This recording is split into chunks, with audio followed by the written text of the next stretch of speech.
Welcome to the Finance at the Jobsite podcast. I'm your host, Rishi Srivastava from Being Human. Today, our guest is Eliot Wagonheim from First Rule Contract Manager. Eliot, welcome. Thank you. Thank you for having me. Uh, Eliot, the first section we have is on your background and career journey. What first pulled you toward contract law and construction, and how has that path evolved into First Rule Contract Manager? So it goes back to the beginning of my career, and I've been an attorney for 38 years. So it goes back quite a ways. But I joined a firm and they had one construction client, but it was a small firm and they didn't know anything about construction. So they sent me out as this young 24-year-old who knew nothing about construction to visit with the owner of the construction company. I came back and the owner of the construction company called the senior partner and said, look, Eliot doesn't know anything about construction, but I like him. So I'll let him work on all of the stuff. I'll teach him everything he needs to know about construction, except when you send the bills, I'm only going to pay for the time that I think an experienced construction attorney would take. And the senior partner of my firm said, okay, because it was a big client and the client would have walked unless they did that. So in the years since then, I'll give you one example. We had a large case where I represented that general contractor. And you know how the money flows, obviously. You've got the owner to the general contractor and to all the subcontractors. So I represented the general, and there were 144 unpaid subcontractors. And so there were 144 mechanics liens all consolidated into that one case. So because I was counsel for the general contractor, I got to know all of those contractors. And, after that case was over, some of them called me and said, can I represent them? And it kind of builds. And that's really how I became construction focused, because of that one client. And I got to know the construction community and working with construction contractors of all sizes, all trades. And so the second part of your question, how I got involved in First Rule, one of the things I noticed in being a construction lawyer is that lawyers tend to be a lot like flowers at a funeral. They always arrive a little bit too late to do any good, And I didn't like that. I didn't like the fact that so many of my clients called me after they had already gotten themselves into trouble. And I didn't like the fact that I would be sitting there in a conference room thinking to myself as we prepared for arbitration or litigation, gee, here's what I wish my clients would have done before they needed to call me. So I started doing contract training in revising, reviewing contracts, training in negotiation, training in project communication. And that kind of grew. I named it Wagonheim University. And that grew into First Rule Contract Training. And then I got involved with Crow, a company that was actually using its own proprietary AI. And they wanted to come out with a product to do risk analysis on construction contracts. So their team asked me to come in and teach their AI construction law. So I did that. And then we spun that out of Crow. So we have their contract manager became First Rule Contract Manager, and it is a cutting-edge AI tool to do risk analysis for contractors on all manner of construction contracts. We combine that with the contract training, and that became First Rule Contract Manager Corporation. Yeah. I like the idea of not being reactionary, being proactive. Law, in my view, most of the time is reactive, right? Things have already happened. Yeah. Some people are in trouble, there's a conflict, and you guys are coming and resolving it. It is. It's very reactive. And a lot of the time, the way you're trained as a litigator is to play the cards you're dealt, which means that your client already signed the contract, your client already sent these emails, your client already set off a number of landmines. And now you have to play those cards as a litigator and try to get the best result for the client. But the better way to do it is to show them a map of the minefield so that they can avoid the mines in the first place. And they don't have to pay you hundreds and hundreds of dollars an hour to get them out of trouble, because there was no trouble to get into. So that's really, I like that so much better, because you're rowing in the same direction as your clients. When I was a young litigator, one time a judge told me that he knows that he did a really good job if both sides are upset, because he kind of did something in the middle. And that's true if you're a judge or what you can expect from litigation. But it's just mentally exhausting and Hmm. somewhat demoralizing to know that the best you can do for your client, in litigation anyway, is to make sure that they're upset less than the other guy. It's so much better if they're just happy with what happens. So that means you help build their business and avoid problems. So that's why I like first rule. Right. Next thing I have for you is you've trained in improv and taught public speaking. How have those skills shaped the way you negotiate and litigate? So the improv I really thought would be fun, and I was scared to try it, and my wife was tired of hearing me wonder what it would be like and chicken out all the time. So she actually sent in the application for me. And then I began training and performing in improv. And I didn't think that had anything to do with my career. I just thought it was kind of a side hobby, the way some people do woodworking or whatever. But I realized it had like everything to do with it because, Hmm. to give you an example, one of the first rules of improv comedy is to accept. It's yes and accept what the other side is saying and then build on that. To give you an example, let's say that you have, in a typical improv, you've got an empty stage, no props. You got two people on the stage. And one of them, they're just standing there side by side. And one of them says, "Look out, that volcano is about to explode." Now, if the other one says, I don't see a volcano, the scene dies, because it's like yes, no, and the scene dies. But if the other one says, "Yeah, and the lava's going to inundate that puppy orphanage at the bottom of the hill," because I guess in my world puppies live in orphanages or something, it doesn't matter. But the scene lives. And when you apply that to negotiation, if you say, for example, you really want liquidated damages, you want to be able to charge liquidated damages against my company if we're late in delivering the project.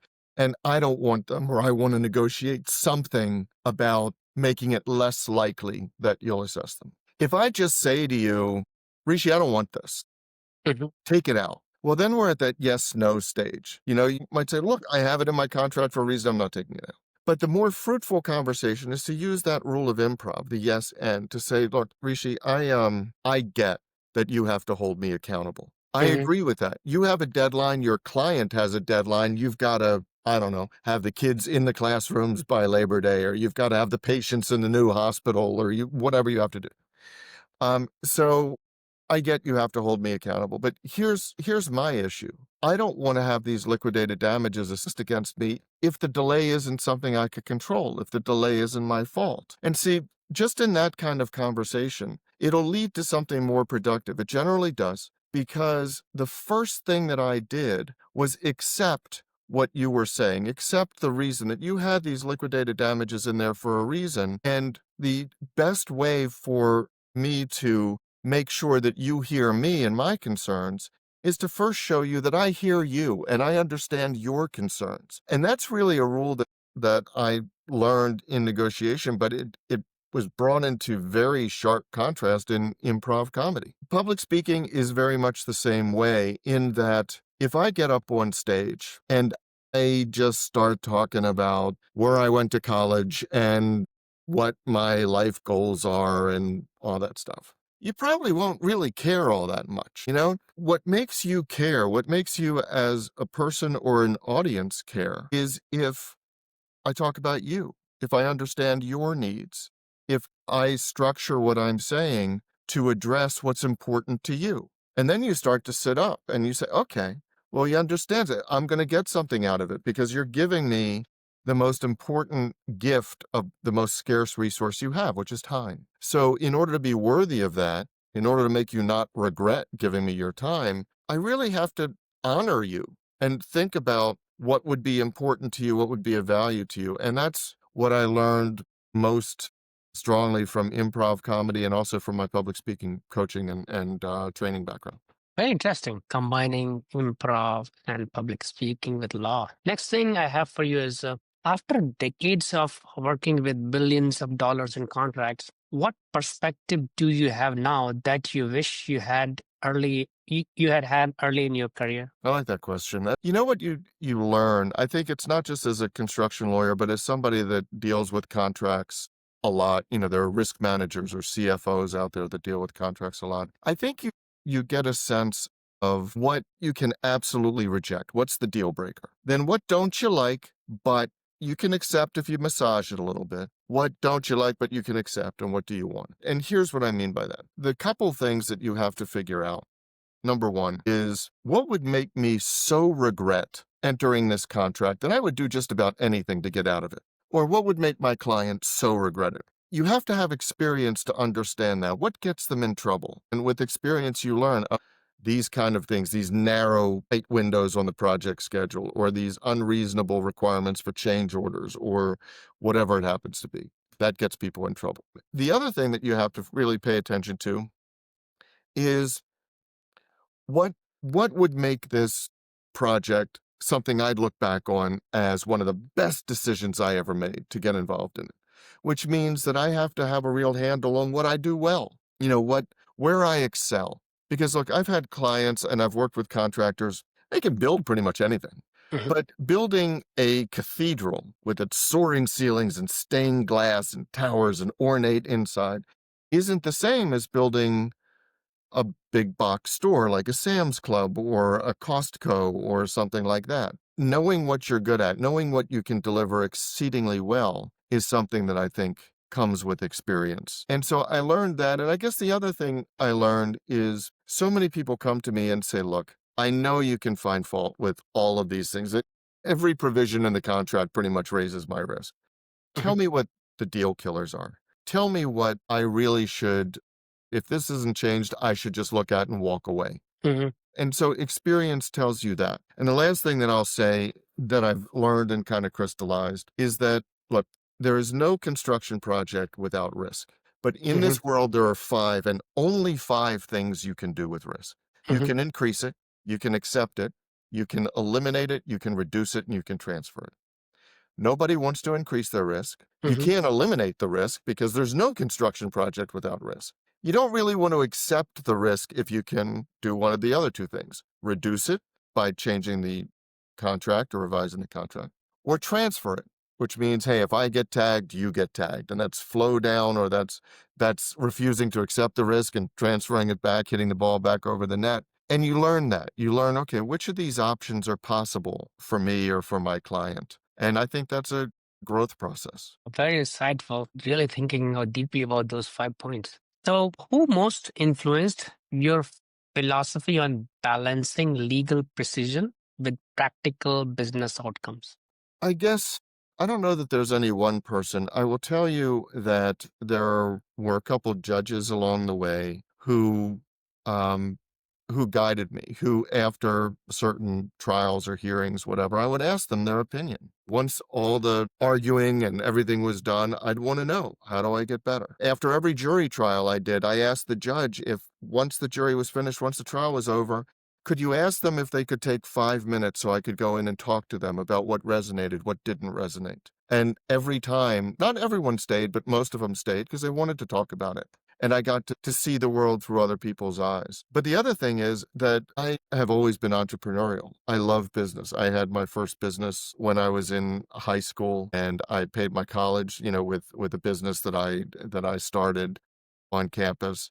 And when there's a different perspective, when you're responsible for payroll, when you know that decisions you make not only influence you, oh, geez, I don't get to take as much home, but there are people out there that are depending on you, depending upon you to make good decisions so they can pay their mortgage or, go on vacation with their family or just get a car that they need. And there's a level of responsibility that I bet each of your listeners understands. The ones that are responsible for that business think, I know I could get in trouble for saying this, but I really think that if you haven't had to sweat payroll, if you haven't been worried about that financial responsibility for other people, then you don't take these decisions as personally. And so the experience of being responsible, being entrepreneurial, but being responsible for other people, knowing how deeply it hurts if you have to lay off people or let them go because of financial reasons. Well, that really prepares you to make responsible decisions, and at least it guides me. And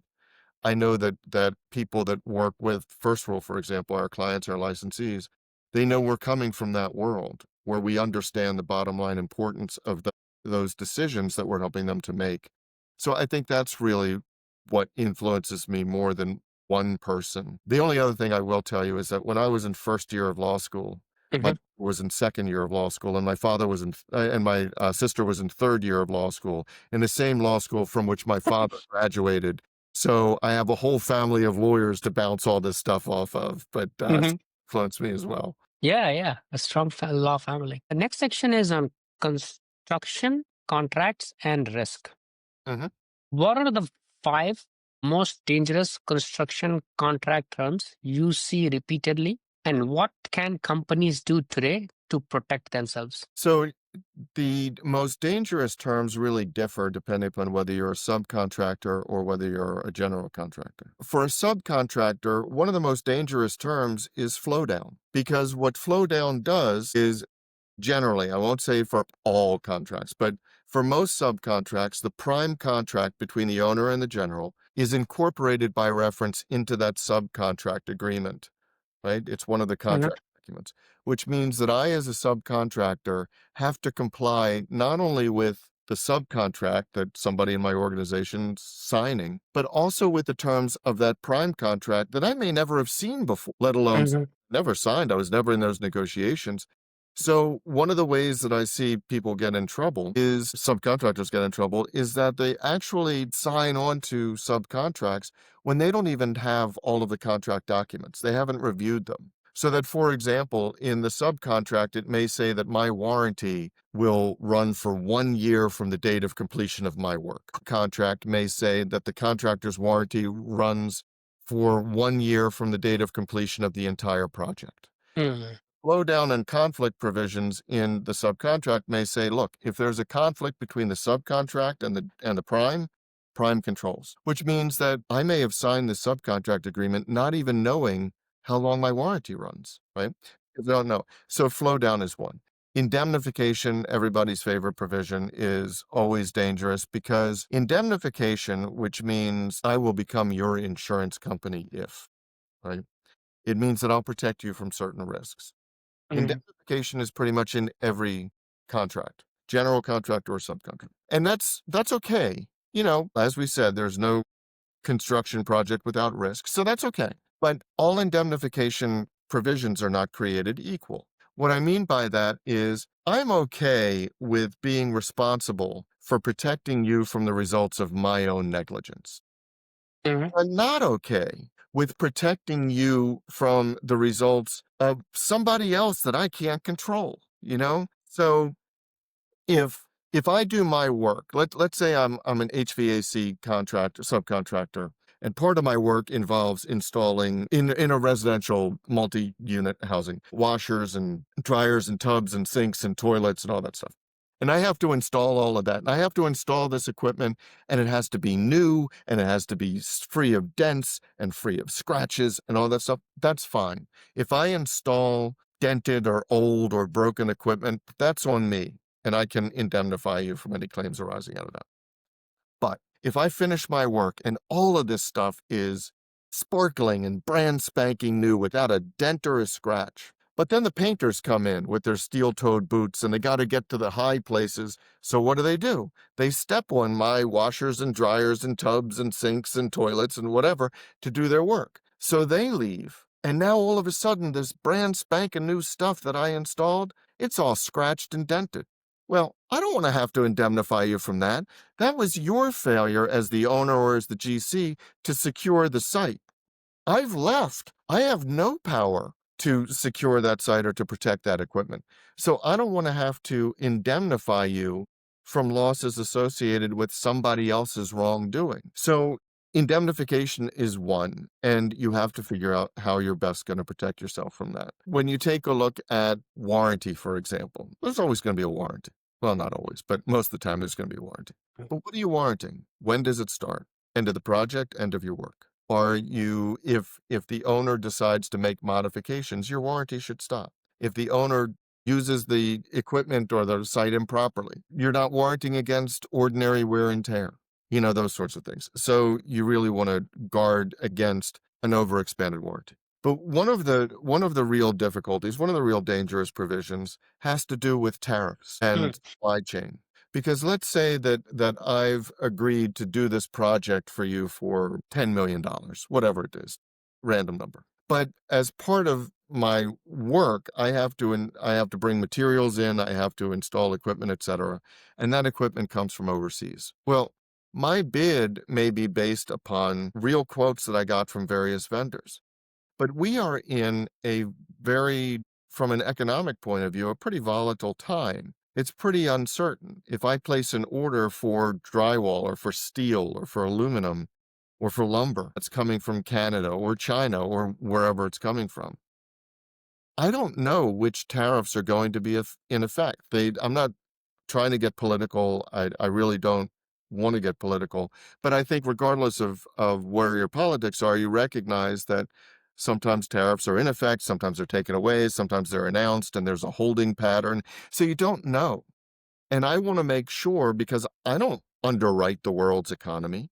So yes, I gave you that bid for $10 million, but I want to make sure that my contract allows me to pass through any kind of price hikes, overcharges, etc., that I can't control because I can't control tariffs. And I want to make sure that I'm not penalized for interruptions in the supply chain that cause delays. Now, the other side in negotiating this may say, well, wait a minute, I'm not going to give you a blank check to just buy anything and I'm going to write, regardless of what the increase is. And so you'd have this middle ground. You say, oh, I can pass through these increases provided I order the equipment on time or early. I haven't delayed in ordering the equipment. I've kept in touch with the vendors to make sure I'm on top of this and they're on top of this. When I found out there might be a price increase, I've diligently looked for a substitute or ways to reduce that.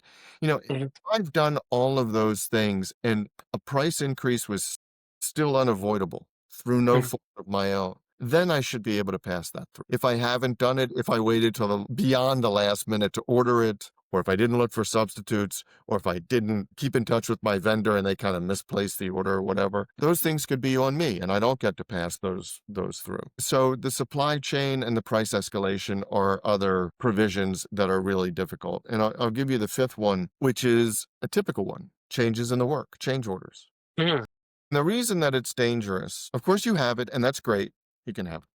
But there are a couple problems with it that you really have to work through and understand how the contract says it works. The first one is most change order provisions say that you can't do any extra work over and above the base contract and expect to be paid unless you have a fully executed change order. Both sides have signed. And if you do this extra work without a fully executed change order, you waive your right to payment. A lot of the contracts say that you'd be working for free, but that's what's written in the contract. Then you get to what happens in the field. Well, in the field, you've got a project schedule, you've got deadlines, you get a call from the general contractor or the owner, depending on where it is, that says, look, I know, here's what I want you to do. And I know it's over and above your base contract. We'll have a change order. We agree we're going to have a change order, but we're really under the gun for schedule. So why don't you guys start working and the paperwork will catch up? And when I speak to audiences across the country and I ask them about that scenario, have any of you ever started work without a fully executed change order? Everybody nods. Of course they have. Because they want to hit the project schedule. They don't want liquidated damages. They don't want delayed damages. And they want to preserve the relationship with their own client. So yeah, they Mhm. want guys who want to start. But now you've got this contract provision that says I may be working for free. So you want to revise that going in, that you want to address that going in. The second part of it is the change order provision might say, okay, if you perceive the need for a change order, meaning with an unforeseen site condition, you have to provide us with the change order proposal, the change order request, and all supporting documentation within 3 business days of noticing the problem. Well, maybe I can't get quotes within 3 business days. Maybe I can't meet that deadline. And again, the penalty, if you fail to do that, you risk not being able to get a change order and waiving your right to payment. Well, I don't want to work for free, but that change order provision in the contract could be unrealistic based on my industry and what has to happen in the field in this type of project. So that's dangerous.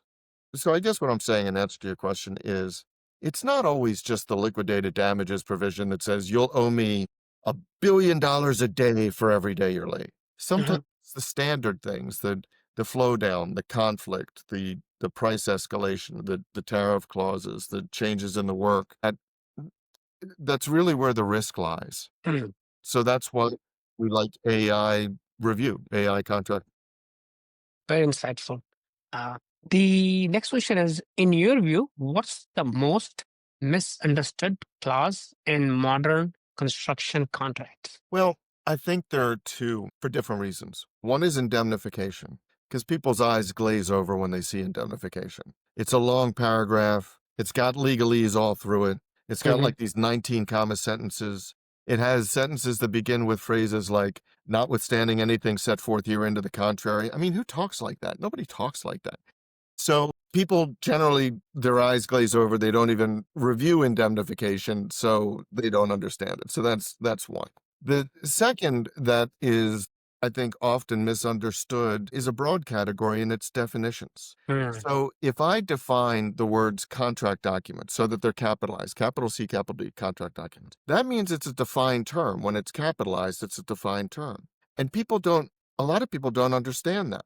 So when I have capital C, capital D contract documents, I've defined that as all the contracts to which you are liable once you sign this. People don't understand that. If I have the word damages, capital D, or losses, capital L, well, that could be defined as any and all damages, including direct costs, consequential damages, economic damages, loss of profit, opportunity cost, attorney's fees. All of these things, where some of them you might say, yeah, that's fair. Those are damages I have to pay. But some of them you may not. You're like, I'm not paying you lost profit. I'm not paying you opportunity costs or anything. That could be millions, if not more. So it's the definitions that a lot of times people don't understand. And so they mm, don't know what they're reading. Definitions are the language in which contracts are written. And if you don't understand what you're looking at, it might as well be in Norwegian. Rigid. How should contractors approach change orders to make sure they actually get paid each time? So it depends where you are in the process. If if you're negotiating a contract, the first thing you want to do is protect your ability to request a change order, to get paid for a change order. And there are a couple provisions that affect that. One is assumption of risk, and one is due diligence. You see, generally speaking, there are two major reasons that a change order is justified. If it's an unforeseen site condition, or if it's an owner change. And sometimes if material is unavailable and you need a change order for this. But the big ones are unforeseen site condition and owner change. You've got the assumption of risk provisions and the due diligence provisions are in there to say, from the owner to the general or from the general to the sub. By signing this contract, you've agreed that you've walked the site, you've conducted all of your inspections, you are thoroughly familiar with this project. And the reason those provisions are there is because the other side wants to eliminate your ability to pursue a change order for an unforeseen site condition. They're like, hey, you looked over the site. How could it be unforeseen? So you want to pare that down, say, look, I've looked at it, yes, but I'm only charged with the responsibility of seeing things readily visible. I can't see underground. I can't see behind those walls or whatever. So that's the due diligence, and the assumption of risk will often say you as a contractor assume any and all risks inherent in the performance of your work. And it sounds logical, but then you think, do I? Do I really? I mean, let's say that the owner has given me a survey or the owner's given me a geotech report. I'm allowed to rely on those things. I'm not assuming the risk that they're wrong. I'm allowed to rely, and if they're wrong, I get a change order. So I want to adjust that assumption of risk provision. And in the changes in the work provision, I want to make sure I have enough time and enough leeway to create a change order that doesn't carry with it the risk that I'm working for free, that I've waived my right to payment. And I want to make sure that if the other side gets paid for my work, I get paid. So there are things you can do in the contract to revise that changes in the work provision. Now, afterwards, if you're a project manager or your company has signed the contract and you've got this change order, and it's a valid change order, meaning a lot of times there are disputes. The guy higher on the food chain, the owner or the general, they think that this work is within your base scope of work.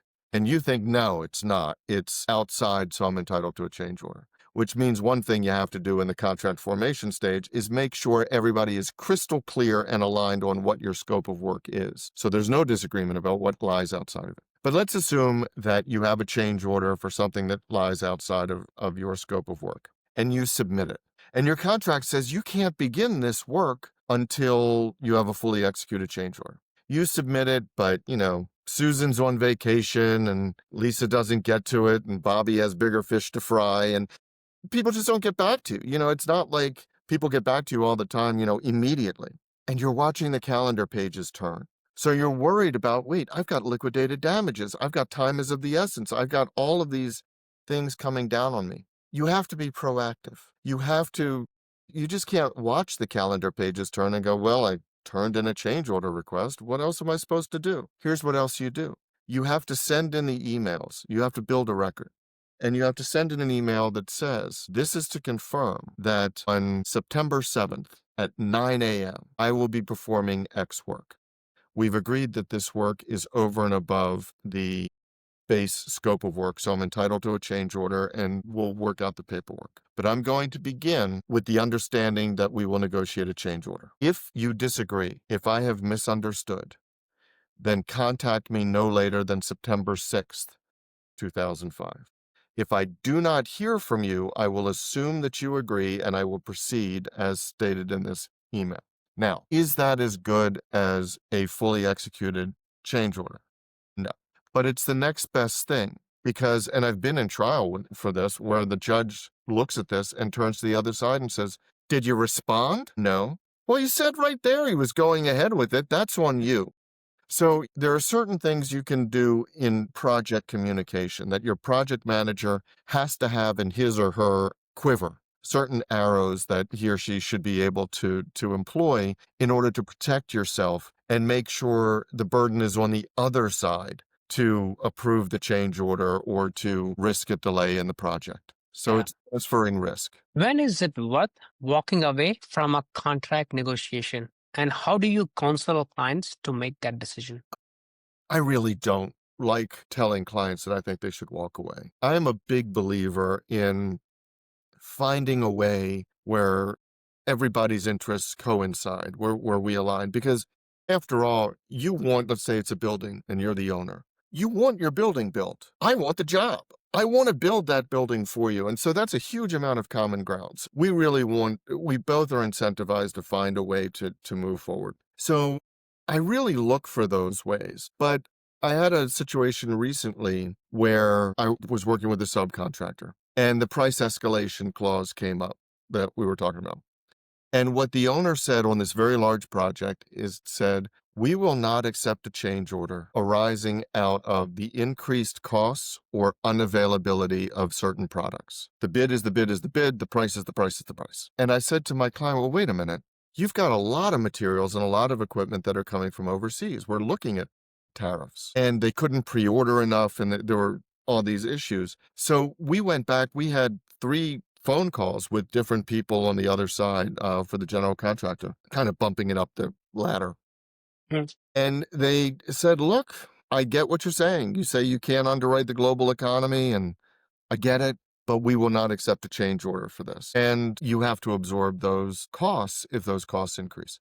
And you have to absorb those liquidated damages if there's a supply chain issue and there's a delay in shipping. At the end of the day, that is a business decision. It's not for the lawyer to make, it's for the owner of the company to make. We talked about being responsible for payrolls and all that Mhm. stuff. You've got to watch your cash and watch your cash flow. But I did say that, look, given the scope of work and all the equipment and all the materials, you could really be hurt.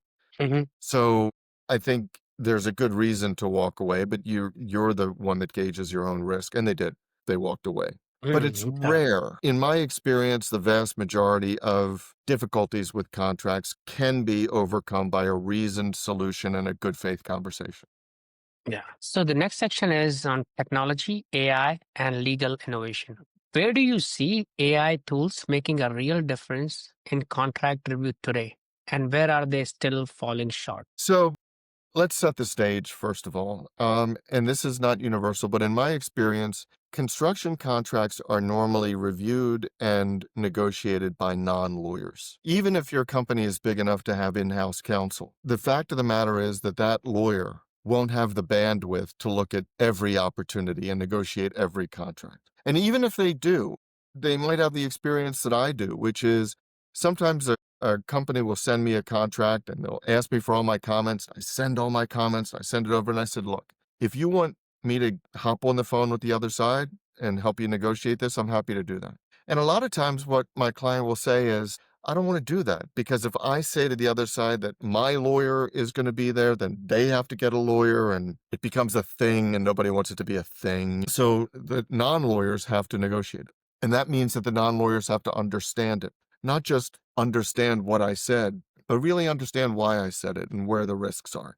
So that's the stage. You have a lot of non-lawyers, even in large, very successful companies, doing the negotiation. So then let's talk about AI. AI is extremely useful, but it is also subject to hallucinations and groupthink. It is not creative. It looks for patterns and context, but it doesn't bring the human element to it. And I'll give you what maybe seemed like a stupid example. There was an experiment done, a trial done, where they imagined if AI had existed in the 1500s. Mhm. 1500 was where Copernicus was first postulating that the Earth revolved around the sun, and the sun didn't revolve around the Earth. The Earth and the other planets revolved around the sun. And this was heresy. This was a hugely controversial topic. Now, if you imagine that AI hadn't existed in the 1500s when Copernicus was doing his work, and it had access to all of the materials that were available in the 1500s, and this was the experiment that was done. And the prompt to the AI was, does the Earth revolve around the sun, or does the sun revolve around the Earth? AI would come back and say, oh, the sun definitely revolves around the Earth. Why? Because that's where all the materials are. That's what all the materials said. And so if you set out to use ChatGPT or Copilot or one of these for these questions, no matter how good, and some of these tools are just amazing what they can come up with and how they use the technology, not just as an advanced word search, but really to come up with strategies and prompts and recommendations. It's still drawing on their base of knowledge. And so if you, I'll give you one other example. Not long ago, I wanted to try this. So I used my ChatGPT and I said, draw an image for me of a clock, analog clock, so with hands, not digital, analog clock at 3 minutes after 12. And what came back was an image of a clock at 10 minutes after 10. And the reason was that 10 minutes after 10 puts the hands in a V shape. Mhm. And that's the most pleasing shape for an analog image on the internet. It's the most popular shape for an analog image on the internet. And so I went back to ChatGPT and I said, no. I want 3 minutes after 12. And it returned basically the same thing. So I said, okay, let's try it again. Give me an image of a left-handed artist. And it sent back an image of a right hand drawing. Why? Because right-handed people are more common. The images of a right-handed artist are more common. And I went back to ChatGPT and I said, no, you made a mistake. This is a right-handed artist. I want a left-handed artist. And then the prompt came back. ChatGPT said to me, you're absolutely right. I'm very sorry. And it generated another image. And that image was of a right hand sketching a right hand. It doubled down on the right hand. Why? Because that's the most common image. It's right-handed. Now, so the danger is, I think AI is wonderful, but the danger is not understanding its limitations. I spent 3 years, going on 3 years now, training our AI. Our AI for First Rule is not only latest generation, but it's trained and vetted. I had to train it in construction law. I had to train it into the context of what general contractors and subcontractors do. I had to vet it so that we put hundreds and hundreds and hundreds of contracts through it and see, what did it come back with? What are the risks that it assigned to things? What are the suggestions that came back? And I had to make sure that it wasn't just drawing on the conventional wrong wisdom of the time or what's most popular, that it was drawing from a base of knowledge. And that's one of the big things about going into AI. I think AI is an incredible tool. Mhm. I think it can be an incredible tool helping contractors. I think it can be an incredible tool to help contractors in contract review if it's the right AI, if it's trained, if it's vetted. And I will tell you this, I hear people raise the fear, AI is going to replace me. I don't believe AI is going to replace people, but I do believe that people who use AI correctly are going to replace those who don't. So I think there is a huge role, just like there's a choose any tool in construction. If you wield that tool correctly, it could be a game changer. It could increase the level of your skill. It could increase the quality of your projects. It could do wonders for your reputation. But a hammer is never going to screw in a screw. Yep. So if you use that tool incorrectly, then Yeah.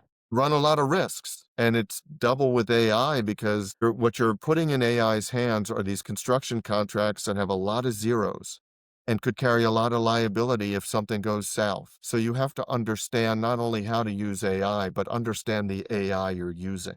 Makes sense. So, what's your take on balancing AI speed with the nuance that a skilled attorney brings? I think that the first thing that you have to realize is that most construction companies should listen more to their own people than necessarily even before they go to an attorney. Do you know how much I know about whether this particular project should cost $1 million or $2 million, or how much I know about the best equipment and materials and scheduling and phasing of this particular scope of work? Nothing. I know nothing about that. Yeah. Yes, I'm a lawyer. I know the contract, but your own people as a construction company know when projects get into trouble, when they've had near misses, what things to avoid. So the first thing, before you even get to the attorney, the first thing as a best practice for contractors is to make sure that they create an environment where everyone, from the CEO to the assistant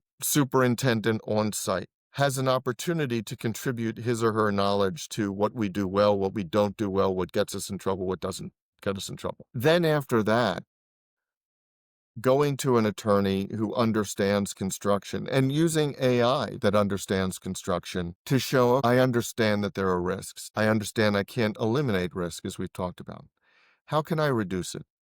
How can I make sure that I'm responsible for my own actions, but I'm not responsible for the negligence or inaction or inattention of somebody else? You answer those questions, you're good to go.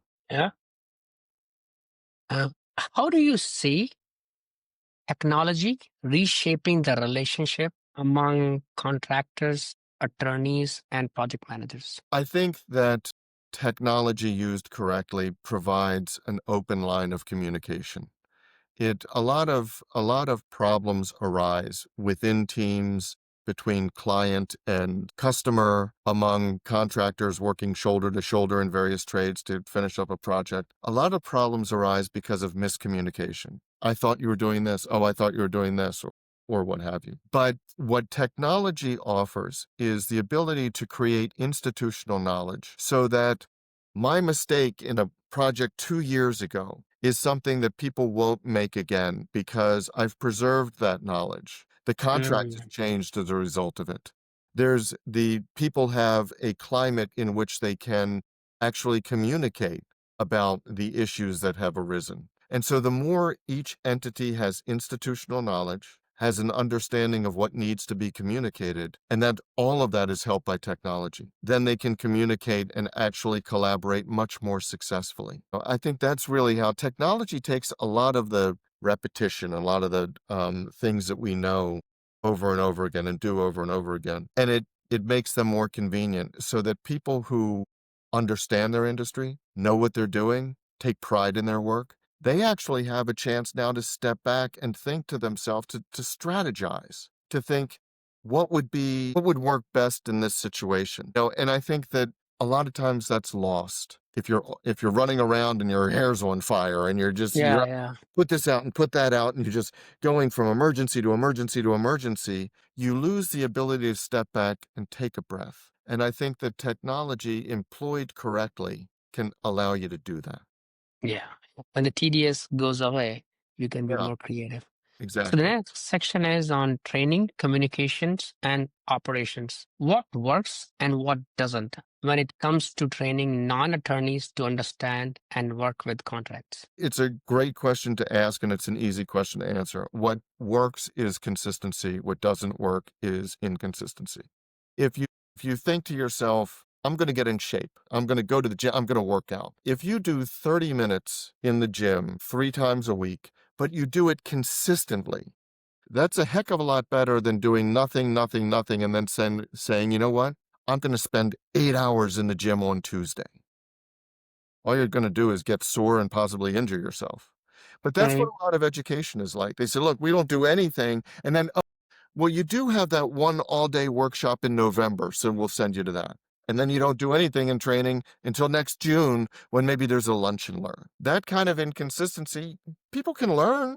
They can, but it's not really the best practice. The best practice is to create an educational program so that people have courses they go through, or every month we're going to get together and we're going to have a contract talk, or we're going to analyze a project and see what went right and what went wrong. If you build learning into your organization, you will excel at a rate unheard of by the vast majority of your peers. As a non-attorney, I personally hate reading these law languages. It is so hard to understand. Nobody talks like that. And like you being empathetic to those non-attorneys, what is your advice to them? Use their own turf. In other words, do you know one sentence that really puts just about every attorney on the defensive? There's one sentence. It's actually one phrase. The What is phrase that? is this: here's what happens in the field. See, you say that, all of a sudden, I'm an attorney, I'm looking at the contract, I'm like, Rishi, in clause 5.2 says this, whatever, whatever. You can hear me out, and then you can just look at me and you can say, okay, but here's what happens in the field, because that's your turf. That's where your expertise is. And after all, what happens in the field is the mark of success. Hmm. It's not whether this is a beautiful contract worth framing. It has to be a beautiful project. So Hmm. I I encourage non-attorneys to understand, of course, the contracts and make an effort to understand the legalese, but don't shortchange your own experience about your industry, your trade, what happens in the field. Put it on that turf, and that's where you win, even in a conversation with an attorney. Don't get intimidated. You know more than that person does. Yeah, thank you for saying that. So, can you share a real world example where poor contract communication led to costly misunderstandings? Where contract miscommunication led to okay, so there was this painting subcontractor, and the project was on a high voltage power line, or I'm sorry, it was a power station. So the painting contractor sent in a bid and said, we'll do all the painting on the project, except we don't paint high voltage power lines. We'll do everything else, but we don't paint high voltage power lines. Well, the project came to a close, and the subcontractor said to the general, done, ready for my inspection. And the general said, well, you haven't painted the high voltage power lines. And the subcontractor said, oh, no, if you take a look at our bid, you'll see that we excluded that. And the general said, oh, I see the problem. If you take a look at the contract, your scope of work is defined as all painting on the project. That's what you bought. The miscommunication is that the subcontractor thought that its bid meant something. But if it's not incorporated as a contract document, its bid doesn't mean anything. It's the contract. The contract is the contract is the contract. And so in that situation, the subcontractor had to go out and employ another contractor who did high voltage power lines and had to come out of pocket $250,000 because they misread the contract. Yeah, that's definitely eye opening. So, what's the right amount of contract knowledge a CFO or PM should have versus relying on counsel? Well, as much as possible. I know that's a trite answer, but I think that you have to assume that you're going to be on a call and you're going to have to understand what works for your company, what doesn't work for your company. So it's hard to say the right amount. I would say that the best thing to do is to make sure that you are consistently educating yourself. And more than that, not only educating yourself, but also that you are spreading that knowledge, so that you are making sure that if you're on vacation, if you're, in the hospital, if you're indisposed for some reason, you are not the sole person responsible for institutional knowledge, that you actually have done your job in making sure that there are other people, other places to access the knowledge so that it's just not all in your head. And that's one of the most sacred, most important duties of a CFO or a risk manager. Yeah, yeah. It's institutional knowledge. So the last section we have is on people, negotiation, and the future. What's the biggest myth about construction attorneys and what's the truth? I think the biggest myth about about attorneys in general is that their best use is to be, this vicious attack dog. And you can in litigation, certainly, but I think the truth is that the best attorneys look to find a way to achieve the greater good, particularly when it comes to contract negotiation. I want my clients to get work. I don't want to scare them into never taking on another project again.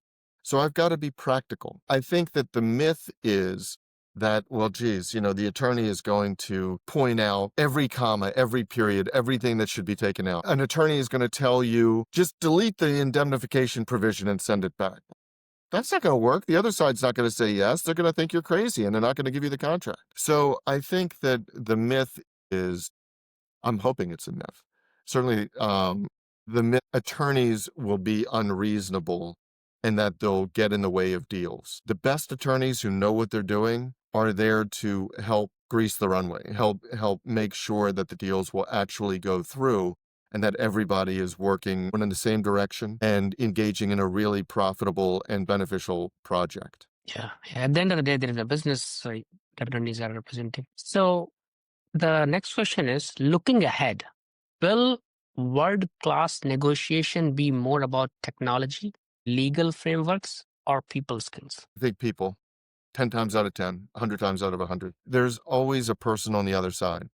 And so I think that as we talked about right at the beginning of our conversation, the importance of making that person feel heard, the importance of making that person feel seen, and more than that, it's not pulling the wool over their eyes, making them feel heard, but actually understanding where they're coming from. And the personal connection. I was reading the other day, there was a psychological study out of Yale University that babies as young as 10 months start to develop empathy. They start Mm, to actually be drawn to certain characters and repulsed by certain characters. Even before they have the language to express it, you can see what they play with after a scene is put in front of them. And what that says is that we as a species are hardwired for certain emotional responses. And emotional, that's a word that sometimes has a bad connotation, but I don't mean hysterical. I just mean there's an emotional response.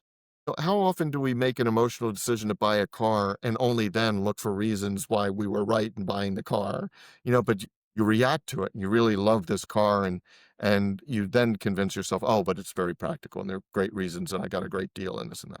We are always in successful negotiations going to have to deal with the person and not just the numbers and not just the data and not just the mechanics of it. So it is as much an exercise in law as it is in psychology. And so the technology can help you identify the things that have to be discussed. But to establish the relationship where you and I trust each other enough to have an honest conversation and collaborate on a solution that benefits both of us, that's not technology.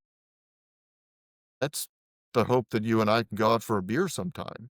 But that's mhm. a relationship. Yeah, yeah, relationships and people. The last question for you, Elliot, today is if you could leave construction CFOs, leaders, and others with one contract lesson they should never forget, what would it be? Read the documents. Read the doc. I just tell you that. Read the documents and benefit from your own people's experience. And the reason I say that is I was in front of a group of subcontractors and I said, is it an accurate statement that the prime contract between the owner and the general is normally incorporated into one of your contract documents? And they're all like, yeah. I said, now, is there anybody here who doesn't routinely get a copy of the prime contract from the GC before signing your own? And one guy, I always give him credit, raises his hand, he's in the front row. And I said, can I ask you why you don't? I mean, you're bound to this. Why don't you get a copy? And he said, because if they sent me a copy, I'd have to read it. It's like, yes, that's true. But you see, if you don't read it, if you don't know, if you don't put hands and eyes on all contract documents, the way that term is defined is contract documents, capital C, capital D, you don't know what you're agreeing to. So read the Yeah, that was very insightful, and I'm glad that you gave this best lesson right at the end. Elliot, thank you very much for your time, and we really appreciate you educating our listeners and viewers. Absolutely. Thank you so much for having me. It's been a pleasure.